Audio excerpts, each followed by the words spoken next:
that purpose, you have to hold God, because there, everybody at the top is holding something. Believe it or not. So sometimes you don't even know how and when you started missing. Like the way I went is not like, oh, I intended. Oh, like the one day I just look back, say, I've reached this far. Hello guys, and welcome back to my channel. This interview was recorded on Instagram Live. Please do not forget to subscribe, like and comment. Thank you.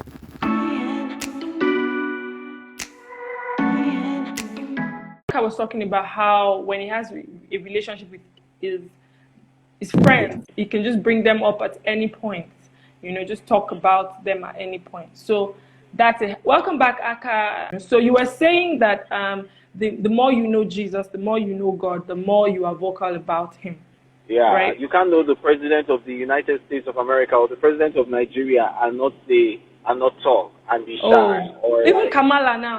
Black people are just talking about Kamala Harris. Everybody's claiming her. Where was this woman before? How come we did not know her before like that? Yeah. So yes, I get that. My next question, I was asking that, how did you move from being a churchgoer to being serious, to not being bound by religion? Some of the popular steps you have taken could not have been taken by somebody who is religious. It has to be someone who is grounded in his faith with God and someone who knows the truth about God's word. So I want to know, what was the journey from just going to church because maybe that's what our parents want or that's the expectation, to having a thriving and real relationship with God? I think two factors played into this. I think first factor is knowing people who now genuinely had a relationship with God and seeing that their own walk with Christ was different from my own. The way they talked about or talked of or talked with or told about like their walk with God was quite different from what I was experiencing. And I was just like aware. It made me aware that there is more, And then the second factor is just being tired of what existed, like what I was experiencing. I wanted more, and if I didn't have more, I was going to dump Christianity. I was going to dump God. Like I got to that point where I was like, Lord, if I don't have this personal walk with you that I'm thirsty for, that I'm asking for, that I know exists, or that I don't even know exists, I don't know if people are faking, but if I don't have this personal relationship with you, I'm gonna drop it, because I'm not going to fake it or be, because I don't like religion. I don't like obviously. I don't like, being bound by, set rules. I don't like in fact, like when someone tells me to do something, I need to understand the why. I need to understand the hows of phenomena. So it's now God that I'll now come and be doing like Mugu. No, I was like, Lord, you better prove yourself, or I'm out. I bounced. And he did. I just wanted something more. What stage of life were you? Were you a teenager, or you had gotten into the university? Oh, no. You know how, like, teenager, I thought that, the born again we were doing, the Christian were doing, I thought that was the born again. Yeah. I thought that was, true. Yeah. Until just like 2000 and, when was it? I'm not like those people that know the exact date. It's okay. It's fine. That's why I said, what stage of life were you? Were you graduated? I was already an adult. Okay. And because I had given my life to Christ like 700 times. When they say, if you want to give your life to Christ or you want to rededicate, come out. Now me go face. Then I now started becoming shy. That how many times are you going to go out though? Am I going to go out? So yeah. So that's why I don't know my date, because I came out, my outing open.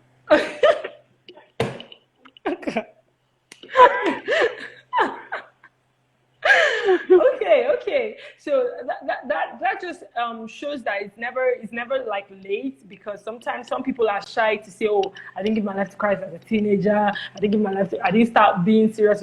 It's anytime you have the walk, own it. I mean, the fact that you're alive to even have it is fantastic enough. So I don't think anybody should be shy about the whenever, even if you met God at 40. fantastic. I mean, he's not limited by time. Yeah. So Akah, you are in the entertainment industry, you are in Nollywood. I mean, I literally followed that judge because of you. Oh, I remember the last scene. I've known you for quite a while, so yeah. It's touching that, you know, oh, you follow that church because of me, because I'm just like, you know, sometimes people are just like, I know I cannot need to go and watch his show. Oh. No. I watch Banana Island Ghost because of you. Aww. Like, I always follow my friends, even though, I mean, we don't talk, but I mean, I want to be part of their success story. Yeah. So yeah. It's amazing to see you rise in that industry. I watched your interview with Bisola. I don't know if it was Akah Bants or something you had, you know, and you guys were talking about your journey. And I was like, I'm always there. I watch everything. Thank you. So I want to ask, the journey, you know, I mean, it's a very tricky, it's already tempting enough being a Christian in the world today in social media. Now, being in the entertainment industry where you kind of have to produce content, you have to be content in that sense. How are you able to keep your faith? How are you able to marry your faith into your career, into your work? And what practical steps would you take in case there's anyone just watching and wants to marry both? So, following Christ, first off, like, you know, one of the things that God like was able to show me was Daniel. When Daniel got to the king's court and he decided that he was not going to eat the food that you know was given to them, it wasn't because eating good food is sin, but because though the food that was presented to the king had to first be presented to the gods, Baal, to the gods that they worshipped. So that was why he refused, because if you offer this food or, you know, honor the gods with this food before coming to give me, I will not eat. So basically that was it. So what God showed me was that when he had said he was not going to eat beans, he made the decision before they brought the food. Do you understand what I'm saying? It was not when they brought the food, he was like, should I eat? Should I? In also Shadrach, may we chop, may we no chop. So he had made the decision, and one of the processes that God had taken me through was to get to the point where I had to make that decision and also know my purpose entering into the industry and what I was there for. So yeah, that's one of the things that has given me solid ground. I also think that one of the ways in which I've held on to God is because to achieve that purpose, you have to hold God, because everybody at the top is holding something. Believe it or not. That's deep. Everybody still holds something. And if you don't hold, you go miss. And I just know how pivotal, how important the industry, the mountain of industry and media can shape culture, and why the devil, why the enemy, why not even the devil, why spiritual influences, spiritual forces are after that mountain, because it has such influence over culture.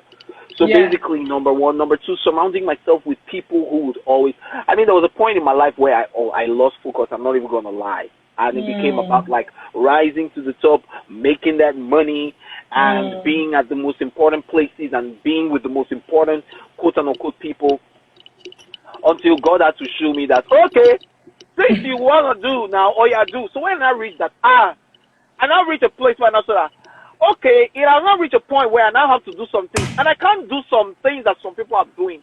They are now realize that, okay, I actually still do need God, because I still can't do some things that God knew. He was like, oh yeah, go now. Oh yeah, when you reach there, can you do it? So I knew. Oh my God. Oh so my yeah. God. There was a point, because I truly cannot say that, oh, I've had the best. No, I lost focus at some point. And I was going to ask that, you know, thank you for talking. I mean, you just answered both questions at the same time, you know, because it's easy to just come here and say, I mean, he has come again. Someone that has come again. He has, you know, it's easy to just come here and say, oh, I knew my purpose and I knew my vision, and I was just focused, and I just follow it, my dear. The dive we dived into things. Exactly. I mean, it's just very important that you mentioned. It's just important that you mentioned the fact that we can get tempted. We can miss it. It's possible, and it's almost impossible that we don't even miss it, because you will not really know grace if you don't fall into some type of sin. You will not be able to preach it. With conviction. It will just be text. And Tito, sometimes you don't even know how and when you started missing. Like the way I went is not like, oh, I intended. Oh, like the one day I just look back, say, I've reached this far. I was just like, wow. I'm just like, okay. Because at some point you just know that you need a higher power to just like, and sometimes this church going and feeling the Spirit of God in church can deceive us to think that we are in God's plan and purposes or in the perfect will, or that but just knowing that I still had that lag, that emptiness inside, just made me one day just say, you know what, if it's not the real thing, I know they do again. So yeah. That's just so real. Thank you so much for being real. Thank you so much for being real. I wanted to also ask you, one of the things, today I lost someone who literally was as a result of depression, basically that person passed, very young guy, and I was, one of the reasons he gave was that he felt useless. Comparing himself to his age mates on that, what they're achieving at his age, he feels like, I'm not doing anything. And that prompted him to take his own life. So, it will be worse in the entertainment industry. I have a few people there, and I know what I hear. So how are you able to keep your sanity, there and still be true to yourself? Because I watch your Akah Bants, and it's just literally vibes and fun. There's nothing, you're not really pushing out the car or the expensive lifestyle. How are you able to be true to yourself? Basically, like I said, I think it's just being able to, first, before I even got in here, I knew that, God was sending me here for something, for a purpose, and just knowing that, of course, and then just, of course, having my experience with God, now deciding that I had to stay true to myself, stay true to the call, stay true to God's purpose, and not playing to the gallery, because one of the processes that God had taken me in truly knowing Him personally is solving my identity crisis. And that's basically knowing that my worth does not come from what I have or what I do, or the people I know, or the people that that are influential. And the truth is, I don't seek for validation from anything or anybody, and that's because of Christ. It's not because of I have a high self-esteem or I know better past anybody. Nope. It's because Jesus literally took me to school, took me through the process. I went through pain, and Christ said, stay here. I don't want you to move. I don't want you to make a move on social media. God literally schooled me. I went through the pain.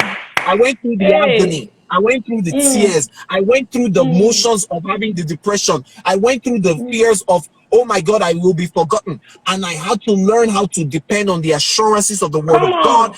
I had to learn how to be dependent on the assurances of God Himself, His promises to me. And that's where it came from. So that's why I am the way I am.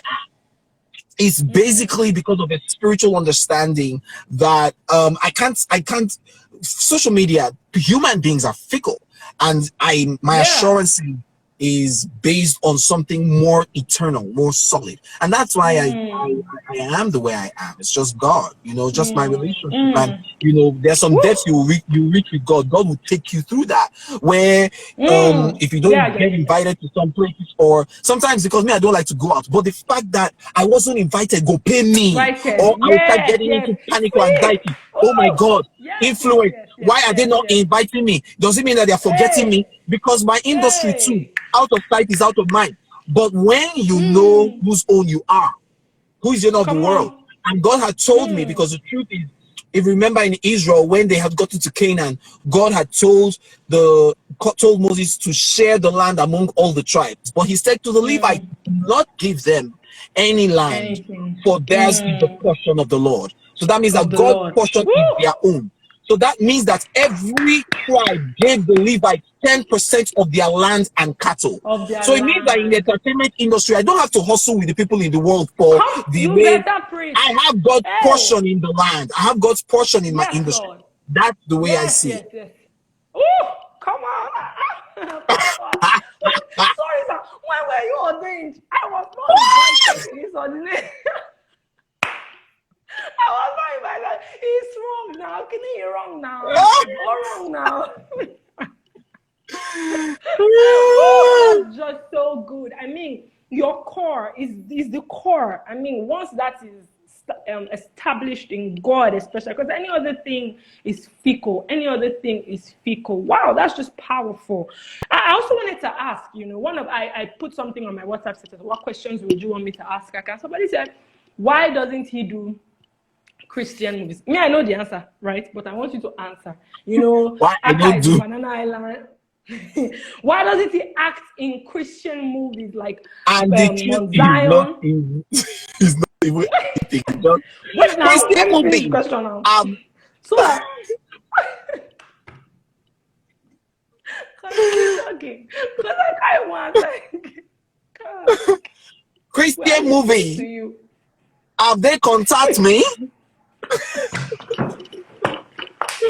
I don't even know where they are shooting Christian movie in this Lagos. I don't used to use my 2 eyes to see Christian film. Where are they? Who is even watching? Nobody will say, why is he not seeing Christian film? Oh yeah, bring money now. Let's produce Christian film. Do you understand?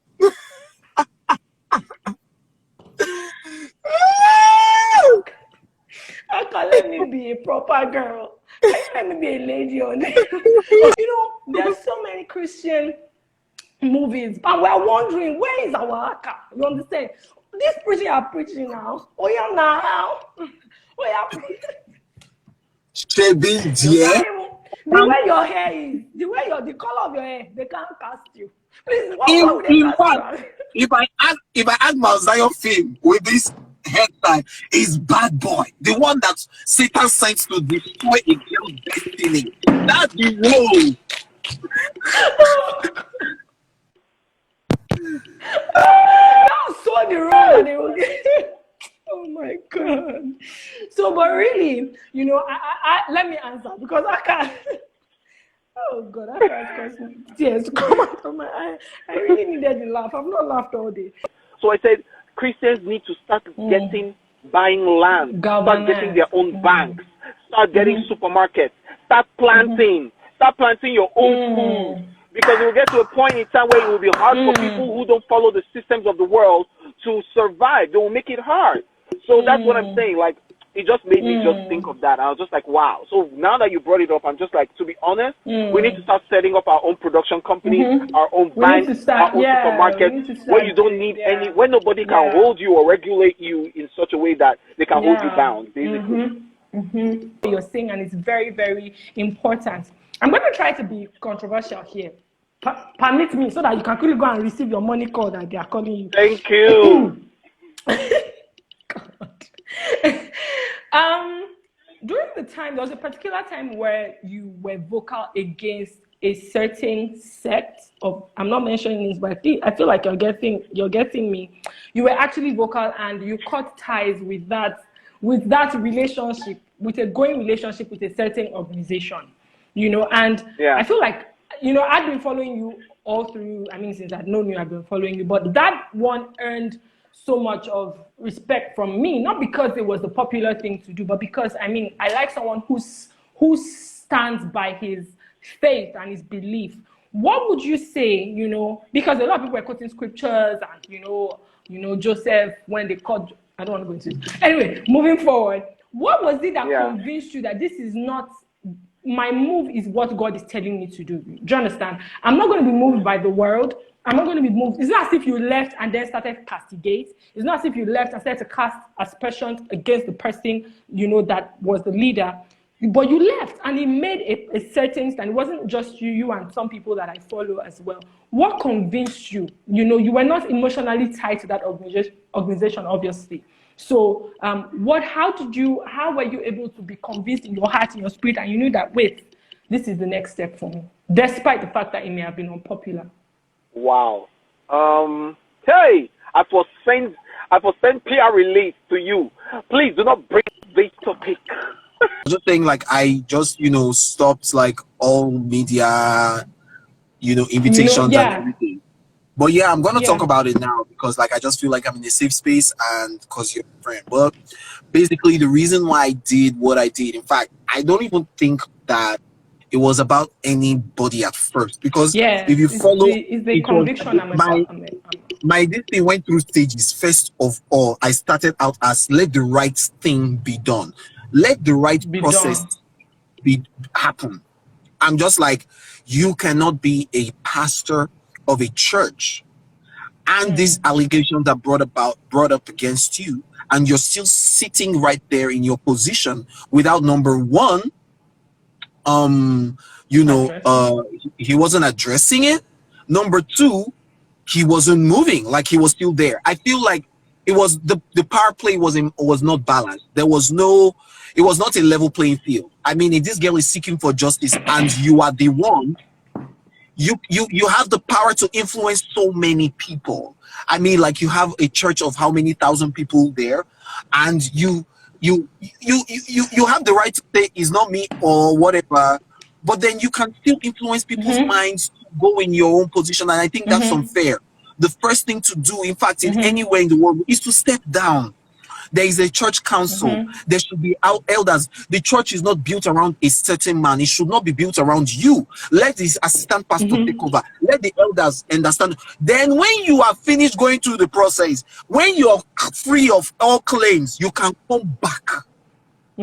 That's why I started the hashtag pastor step down, because number one, this has happened before where there was an allegation and he didn't address it. And now this is happening. And I was waiting for an address, and there was no address, and he was moving like he was still announcing touch program that was coming. I was like, wait, first, pastor, please, dear, I'm tired. I can't have this again. You have to understand that I and this man were close.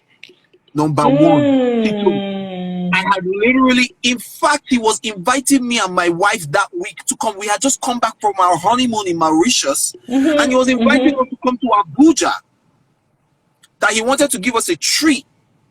Number three, people don't understand that I still love this man. I love him. It's clear. It's very clear. I loved him and I still love him. Sometimes it still hurts me. Sometimes I was telling my wife a week ago, it still pains me when I remember my pastor in Lagos. I miss him. But you know how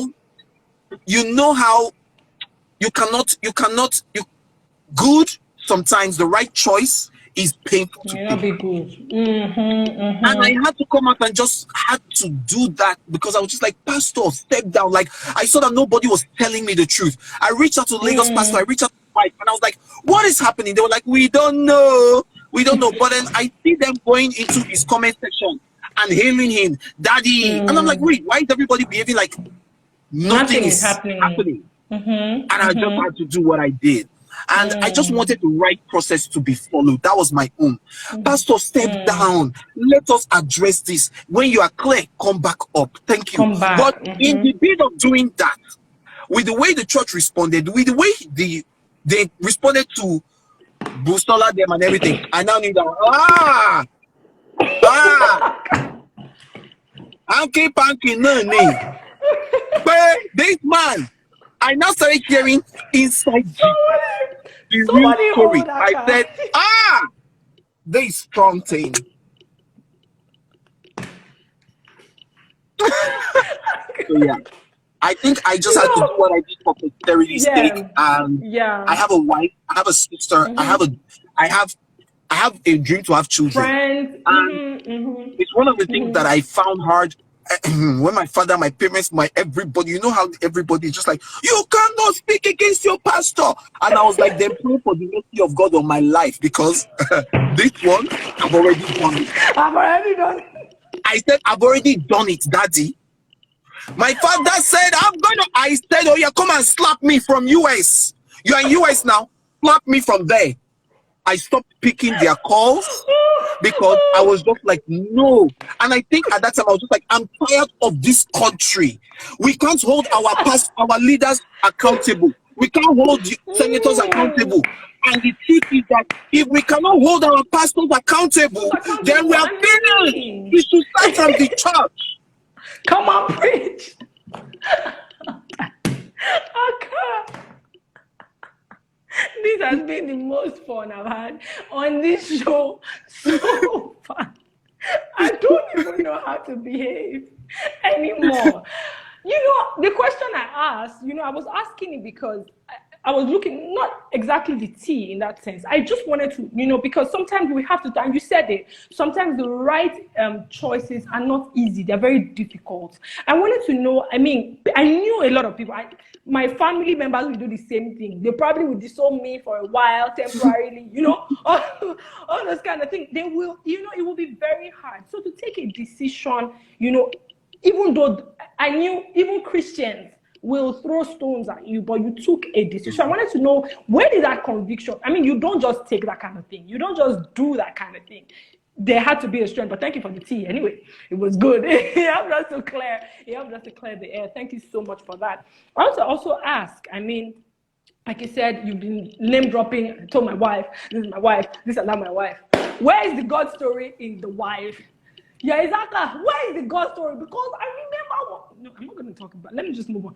Where is the God story in the wife? I mean, how is your practical relationship with God? How does it show in your marriage, in your relationship? I mean, just generally, I'm not asking for any particular thing, just maybe how you've changed, or how God, sometimes you want to say something and the Holy Spirit will just hold your mouth and say, be quiet.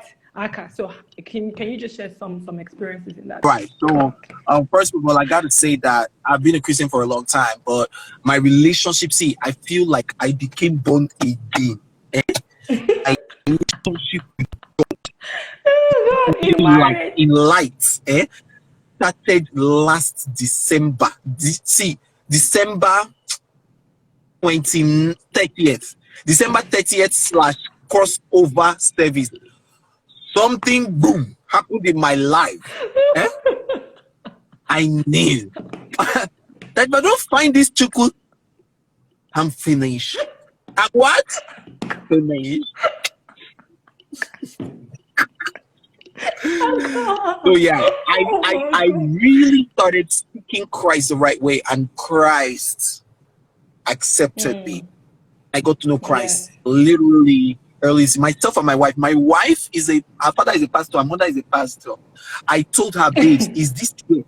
You became born again. I promise you, Tito. I promise you. Everything I understood it. I saw it. Everything about Christ and everything he came for. Everything about the blood of Christ is love. When I see love, and it has affected the way I act to my wife, the way I act to people, the way I think, the way my heart condition and how posture is, the way I do things. Sometimes it's not as if I don't make mistakes, but the fact that I'm able to come and ask myself that, the way I did that thing, was it right? I'll try and make amends. I'll ask God for mercy. I'll ask, what will Christ do? What will make Christ happy in this situation? I will think about the other person. It's crazy how I never saw it. Everything is about love.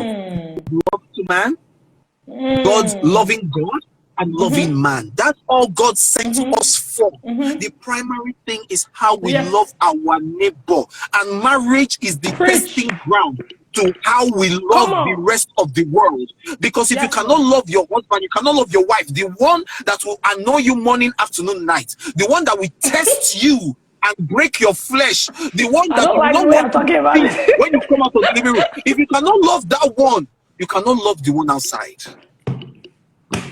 I'm telling you, Tito, married, he go thank you. But oh my God.